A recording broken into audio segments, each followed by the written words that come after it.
Tout le monde a connu ça dans sa vie. Tu sors du plateau du prélude, tout fier, t'as eu ton parapente, ta paravoile, t'as récupéré tes runes, t'es chaud, bien chaud.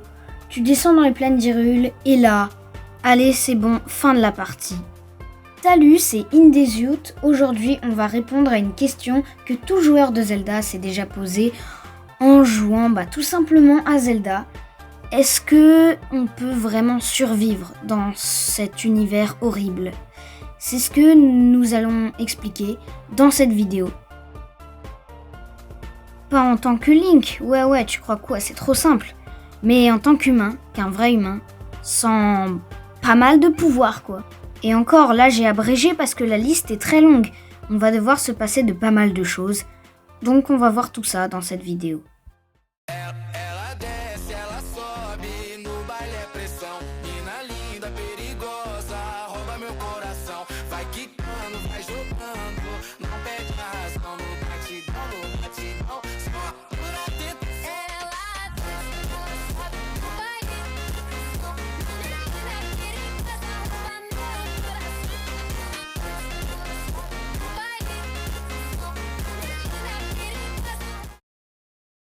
Déjà, pour parler de quelque chose, faut d'abord savoir ce que c'est.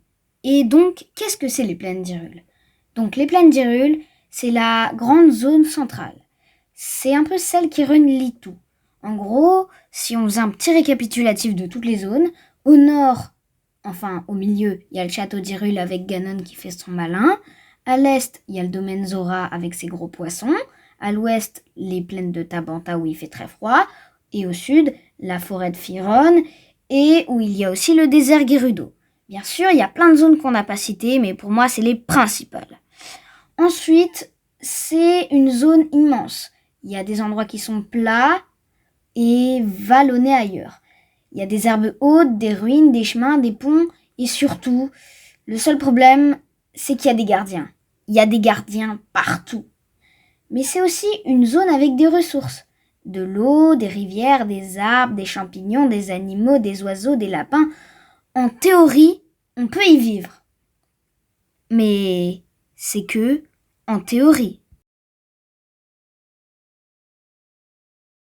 Déjà, pour survivre, il faut à manger, à boire. Enfin, vous savez ça, vous ne découvrez pas, vous le vivez tous les jours, quoi.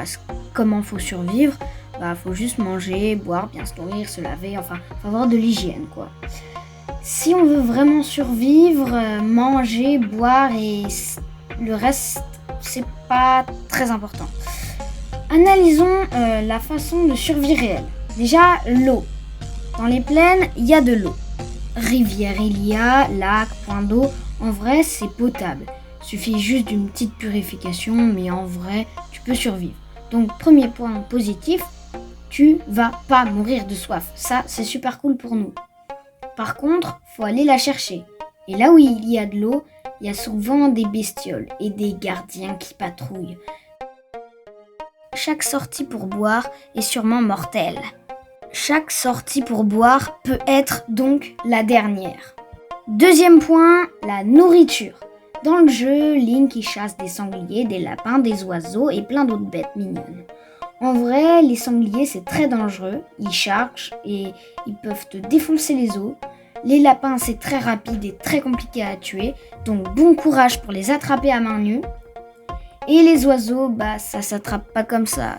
Dans la réalité, si t'as déjà essayé d'attraper un pigeon, tu vas te rendre compte que c'est assez compliqué, quoi. Mais attention, chasser, c'est possible, c'est pas impossible. Mais ça demande du skill, du temps et de l'énergie. Et plus tu chasses, plus tu attires l'attention et plus tu te fatigues. Donc, qu'est-ce qu'il faut faire ? Peut-être de la cueillette. Des pommes, des champignons, des plantes. Dans le jeu, ça repousse. En vrai, les pommiers donnent une fois par an des pommes. Les champignons, c'est saisonnier. Donc, si tu comptes que sur la cueillette, tu vas déchanter. Super, un champignon ! Mais qu'est-ce qui est comestible ? Dans la vraie vie, il n'y a pas de petite icône qui te dit « Ouais, t'inquiète ». Donc, est-ce qu'il y a une autre solution ? Peut-être l'agriculture. La bonne nouvelle, c'est que les plaines sont plates, herbeuses, avec de la terre. En théorie, on peut cultiver et c'est largement possible. Seul problème, c'est encore les gardiens. Faut des graines et en plus, faut attendre des mois. Faut protéger ces cultures et y a des sangliers qui passent. Et il y a aussi des bokoblins qui passent. Pas si simple. À mon avis, ça prendrait beaucoup de temps et c'est pas la meilleure solution. Donc en vrai, que faire? Il n'y a pas beaucoup de solutions en réalité.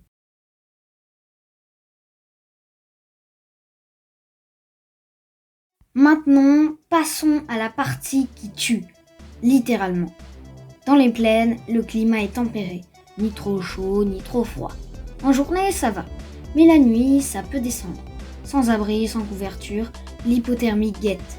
Et en plus, il y a des orages. Et toi, t'es pas un humain en métal, non?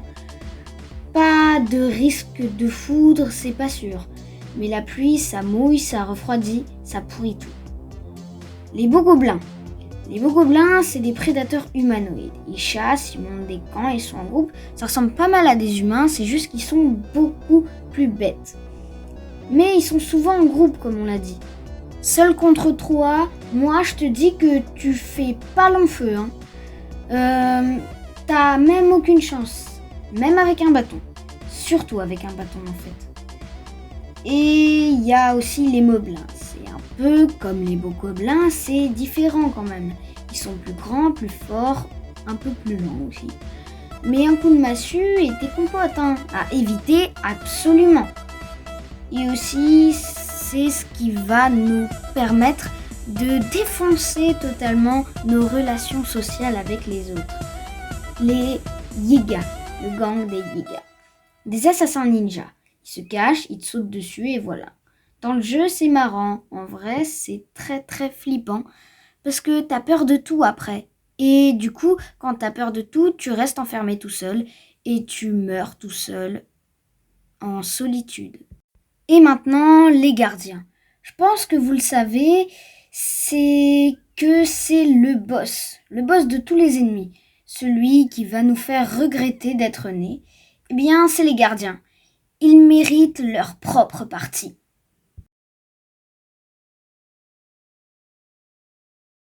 Donc en réalité, les gardiens, c'est pas vraiment des ennemis. C'est des machines à tuer programmées pour tuer, voilà. Ce que c'est. Dans l'histoire de Zelda, c'est d'anciennes technologies Sheikah détournées par Ganon.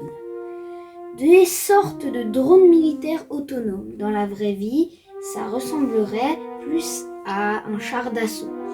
Ils ont des lasers qui te repèrent, qui te verrouillent, qui tirent et qui te tuent en un coup.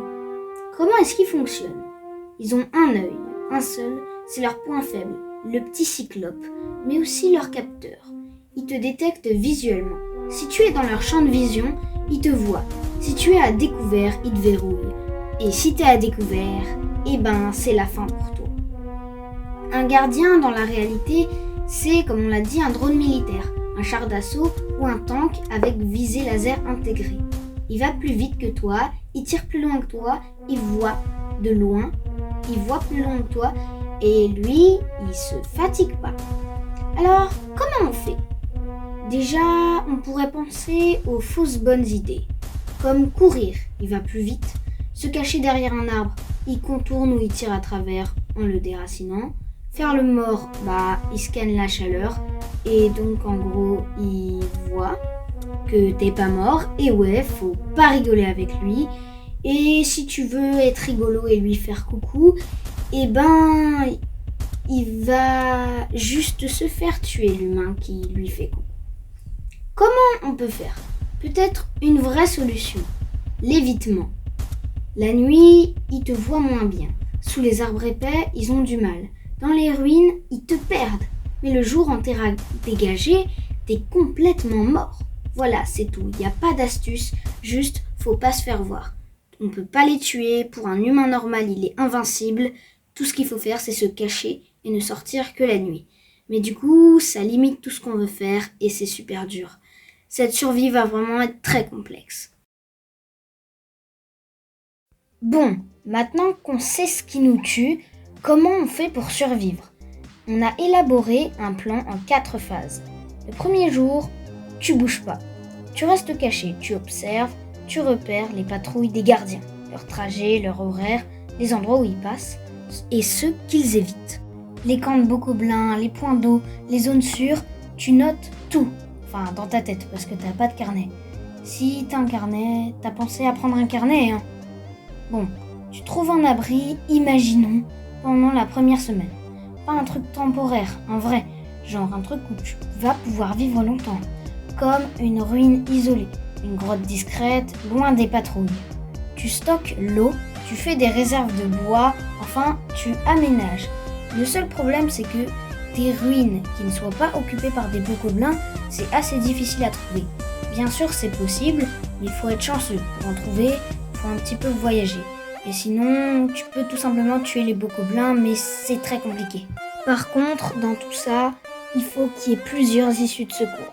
Si un gardien s'approche, tu dois pouvoir fuir par derrière. Maintenant, la phase 3, l'approvisionnement. Ce sera pendant la semaine 2 ou la semaine 4, entre les deux quoi. Maintenant qu'on a une bonne base, il faut qu'on puisse bouffer.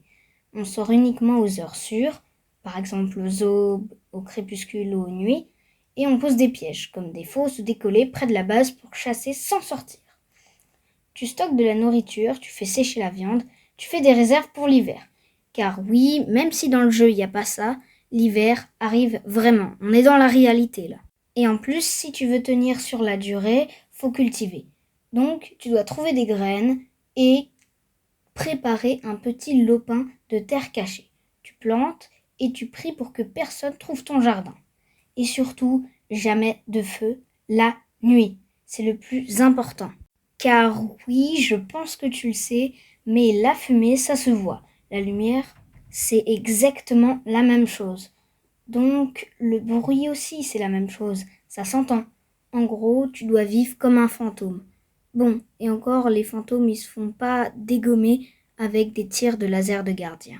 Maintenant, le verdict. Peut-on vraiment survivre dans les plaines d'Hyrule ? Eh bien, les plaines d'Hyrule, c'est un peu comme vivre dans une savane africaine avec des drones militaires qui patrouillent et des prédateurs intelligents qui respawnent. Tu peux survivre des semaines, peut-être des mois si t'es un génie de la survie et que t'as de la chance. Mais c'est comme le plateau du prélude, c'est impossible d'y vivre pour toujours. Faudrait être invisible ou invincible. Et toi, t'es ni l'un ni l'autre. Et le vrai problème, c'est pas un gardien. C'est la fatigue, la solitude, l'angoisse permanente. Chaque bruit peut être ta mort. Chaque sortie peut être la dernière. À force, tu deviens parano, tu fais des erreurs. Et les erreurs dans les plaines, ça paye cher. Donc oui, c'est possible, tu peux survivre. Mais à quel prix ?